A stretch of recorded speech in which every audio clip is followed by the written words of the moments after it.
of the film. Well, and I got another question for you, Paulie, because In the Heights got completely fucking snubbed. Yep. But for some fucking reason, What's the question? Well, how do you feel about it? And not I'm only pissed. that, how do you feel that that West Side Story did get some nominations? All right, single me out. Put me up. I'm man. big. I want to hear you because I know this is something you've been passionate about, man. Hey, Paulie here with Midnight's Edge, Latino Slant, and my good friends on the panel and everyone in the chat.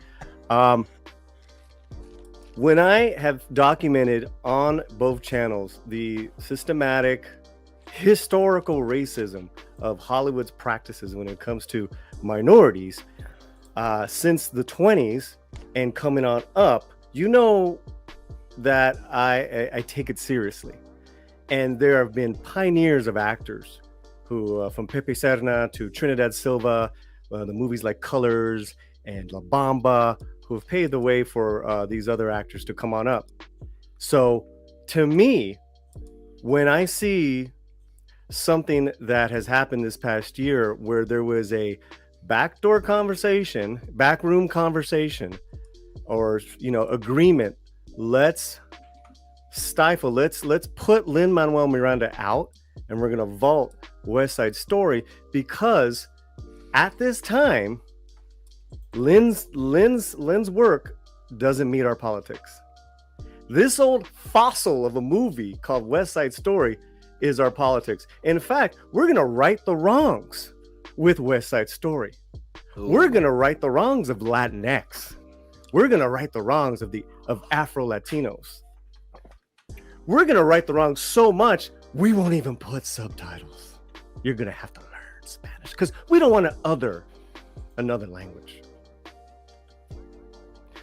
Steven Spielberg, for as great as you are in helping out my childhood and in being a single kid, you are misguided, my friend, and so is your screenwriter. Mm-hmm. And it just shows in this movie, which I did love, but equally had a lot of problems with. Mm-hmm. Now, if you really wanted to right the wrongs, you would step aside and let In the Heights have its time in the spotlight. But you know what, Paulie? Who cares, right? We got nominations. We're in. The gatekeepers are the gatekeepers, man. They even said, well, we have our Afro-Latina. In the Heights did not. In fact, I wouldn't be surprised if there wasn't some effort to thwart day one publicity, publications, all that press day where they went after the director Lin-Manuel and saying, how come you don't have Afro-Latinos in your Oh movie? my God, that's right? Insane. Are you kidding me? No, I'm not, Nick. I'm not. I know you're not. This is baffling. I'm sorry to hear this. No, it's okay. So when that happened, I told Tom, I told Mexican Airman, I told Cameron Pasha, there's some shit going on. Something is rotten in the state of Denmark. And this state is called the Republic of Hollywood. And as much as I love my fellow actors and filmmakers who I have camaraderie with through my other half, this has nothing to do with them.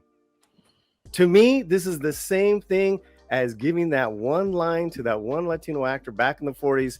You say this line, "Si, senor, John Wayne went that way, but give me an accent." This is the same. This is worse. This is disgusting. This is horrible, because here is a man, right? Because we're all about merit, right? We want merit. It's about the story. Not one, not two. He gave you guys 3 incredible films this year. In the Heights, Encanto, Tick, Tick, Boom, Lin-Manuel Miranda, right? No recognition at all. He doesn't really need it. He's his own man. He does his own thing. I think he did get one nomination, but yeah. He got a song.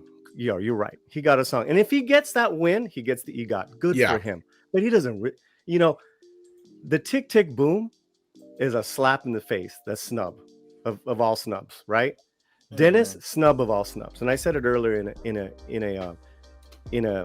a video, but this is such a gross virtue signal of virtues, and it's exhausting.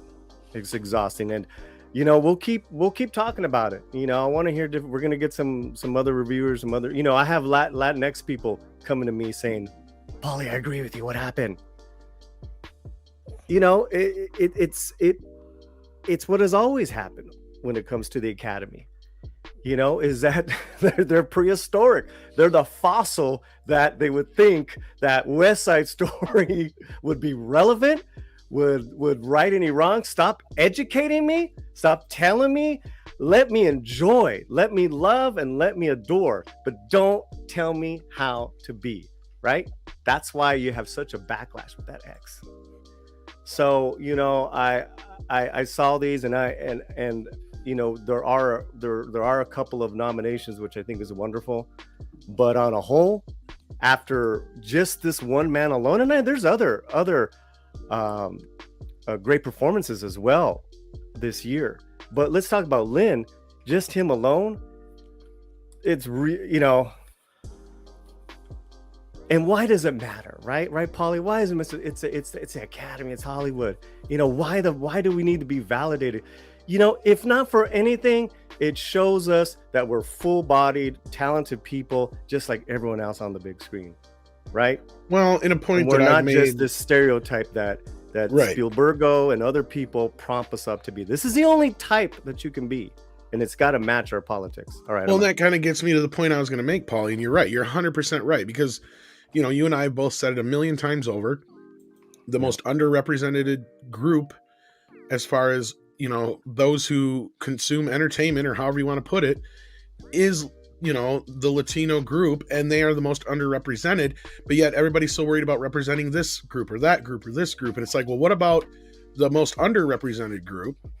And then the other side of my point I was going to make was, ironically, I cannot believe that in this era of the things that we have going on right now, Spielberg went through something back in, what was it, 85, 86? Yeah, with when, Color Purple. Color Purple. Yep. Where the point was made, why is this white man making one of the most quintessential black stories? It makes no sense. Why wasn't the same points made about Steven this time out when it came to West Side Story? Why weren't the points made that, somebody because the Latino gatekeepers in Hollywood, love him and wouldn't dare speak against it, which is strange that Leguizamo will speak against fellow Latinos than speak out against Spielberg. Sometimes Johnny Legs is on point, but most of the time he's way off. But sometimes he's on point, and that's why I always watch these guys that are just outspoken and and ranting. 9 out of 10. No, that one time you're fucking on point. And well, let's be real. An EGOT is nothing to sneeze at. There's not many people who have that. And I'm not saying that Manuel has been overlooked in his career, but this whole thing with the Heights and West Side Story, it does give me pause. And you're right, Paulie, because we talked about Cameron with this whole thing. And I just don't understand how we got to this point where just because Steven Spielberg is supposedly on the right side of the aisle, now it's okay for him to do this, but it wasn't 35 years ago, right? Well, and he wasn't really, him and Lucas weren't really darlings either of the Academy. Never were, no. They never were. It wasn't, that's why they were shut out for a long time. Well, they're that was a point I made earlier, studio anti-system. To drop a stat real quick, the Motion Picture Association of America's last report showed that while Hispanics might be 18% of the population, we're 25.6% of frequent moviegoers. Yep. That sounds about right. I'm not government quota, your movies have to be 25%. We know you're not like that. I don't believe that either. I believe that we're actually already represented. Now, as I say in my channel, when we talk, it's presentation, right? That West Side Story is a shitty presentation. Exactly. That's a good point, Paulie. Some great music. I love the music. It was filmed great. It looked great, but I had some major problems with the portrayals of the Latinos. In fact, it's more of a fossil than before. When you think about it, the 61 and the 57, it showed the Maria and Rita Moreno's characters working for a Latina lady who owned a seamstress shop. Here, they all work as janitors at Gimbals. Who made that choice? Who made that change? What the fuck is going on? And listen, if you didn't like In the Heights, that's one thing. You know, I'm not here to argue with you. You know, on It's that. because they had to make the characters look oppressed, Paulie. That's why. That's right. You know, There's the but what I word. will tell you about In the Heights is that it's a celebration of the American dream about family, right? And whether you liked the music, that's completely different. It's seminal. Before on Broadway, there was nothing like it. Also, too, this property was never a Latino just story. You know, it's two houses. You know, the Montagues and the Capulets. That's what always has been based off of. You can do every iteration, but what it comes down to is two different groups of people that just don't like each other, and that's what's so wonderful about it, right? Is that these two it's forbidden love and all that good stuff. You know, so but when you try All to in a take time, especially when race was a heightened thing, and especially mixed couples and things of that sort. Yeah, absolutely. Yeah, I'm just saying is that, just tell the story. It's already in there. But I said this too to you guys months and months ago.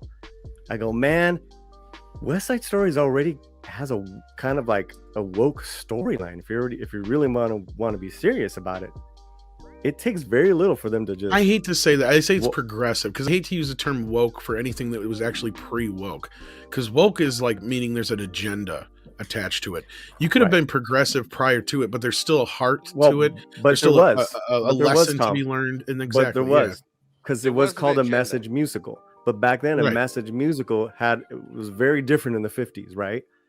You know, it was a message, but there's nothing else like it, which is why it was incredible. Why In the Heights was incredible. But again, you didn't have to do too much tinkering to get the. In fact, he did really weird tinkering, shit that just didn't make sense.